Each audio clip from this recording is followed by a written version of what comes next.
At the BMX Masters this year, we met pro BMX rider Cory Nastazio. He's come up through the dirt jumping scene to become one of the best in the world, and he's gone through many changes in his life.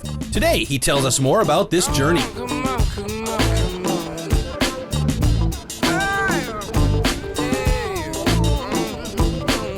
I used to race bikes. I was slow, so but I liked to jump, and I liked my bike. Freestyle really was around, but it was more ramp. And then right around the same time as I sucked at BMX, when I was about 14, there was one jump on my track, and I would jump it, and there'd be a race going on, and I'd be doing backflips in my race in last place.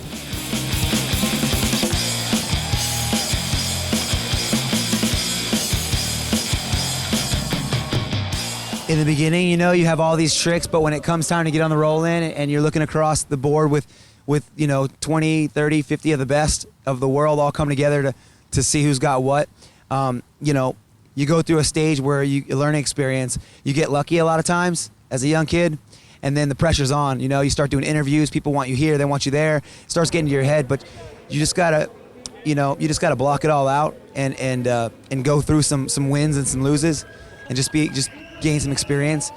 For me, personally, I make myself ride like this at home every day at 6 in the morning. So, I'm on a strict schedule, and it's like, I pretty much live on my bike. And the more you ride, the more you live on your bike, the better you're gonna feel.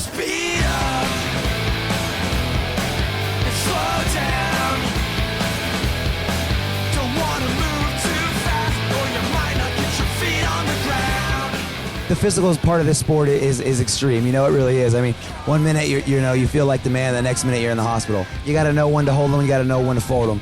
And like Rocky Balboa says, it's not how hard you punch, it's how hard you can get punched and keep moving forward. But as far as like getting myself to be strong, when I was young, I could hit the ground and bounce right up, no problem. And now that I'm 32, I don't even want to hit the ground once.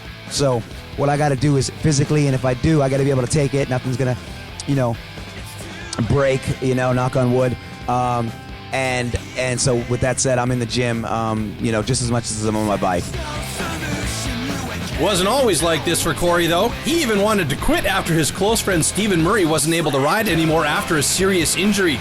But he didn't, and he rode better, harder, gnarlier, all in the name of his good friend. But BMX has changed.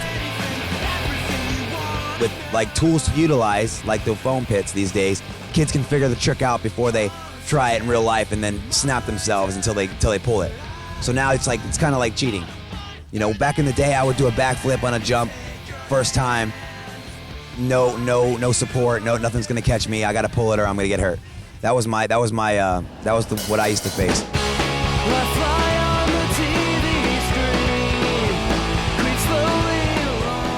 The more you live on your bike, the more confidence you get, the more control you have, the more natural it feels. And if you can just block everything out and just focus on what you live on, then you should be all right. Cory is a rider who can't be categorized, really. Some people only see the dirt destroyer, but he can also launch the hell out of a ramp or huck himself down huge sets of stairs when he's in the mood. He really lives for BMX and being on his bike.